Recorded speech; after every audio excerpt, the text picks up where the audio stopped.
my name is Michael Ana Diaz. My story starts off with growing up in a small town. I think that influenced a lot of my childhood and my teenage years. So our town was so small that we had one elementary school, one middle school, no grocery stores, no fast food. To go to high school, I had to drive 20-30 minutes into Casa Grande. To go to the grocery store, we had to come into Casa Grande for really anything. So there was a lot of playing outside. And in high school, learning how to drive really is what kicked in all the fun, because not really lots to do out in a little town. So growing up, my parents both worked a lot, and I have 4 younger siblings.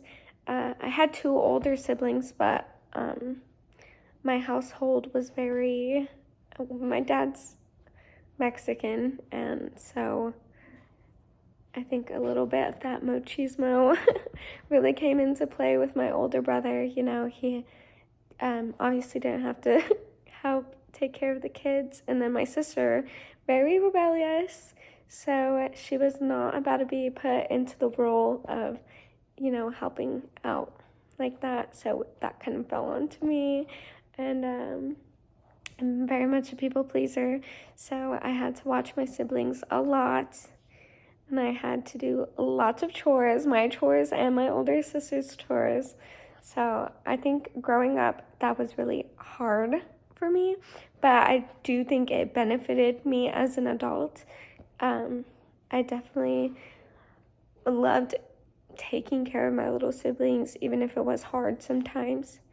And I think that kind of goes with wanting to be a teacher, especially a kindergarten teacher, because I do well with little kids and I enjoy them. And in middle school for student council, I had to volunteer in a classroom. So I would volunteer in the kindergarten classroom and help them read stories to them, maybe help the teacher out, do some organizing, printing, things like that.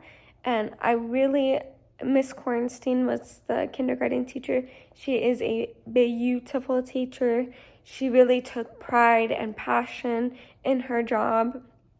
And still, I use her as a resource for lots of my college assignments. She's really a wonderful lady, and she made me want to be a kindergarten teacher even more. Like, she was just a beautiful lady.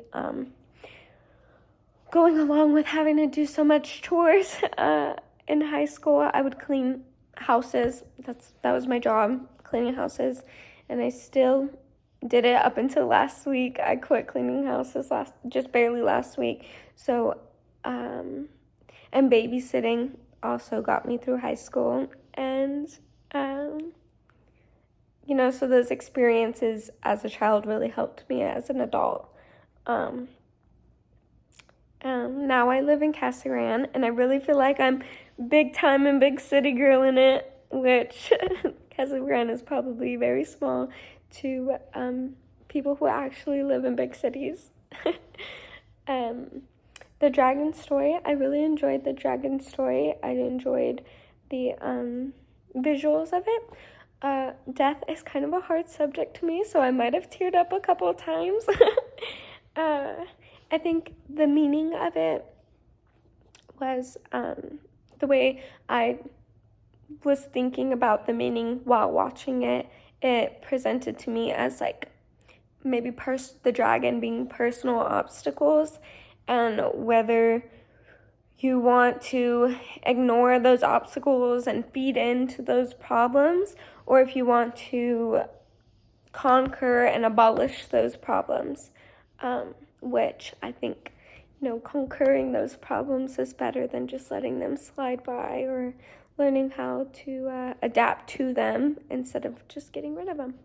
So that's what that meant to me, and that's a little bit about my story. Shortened and condensed version.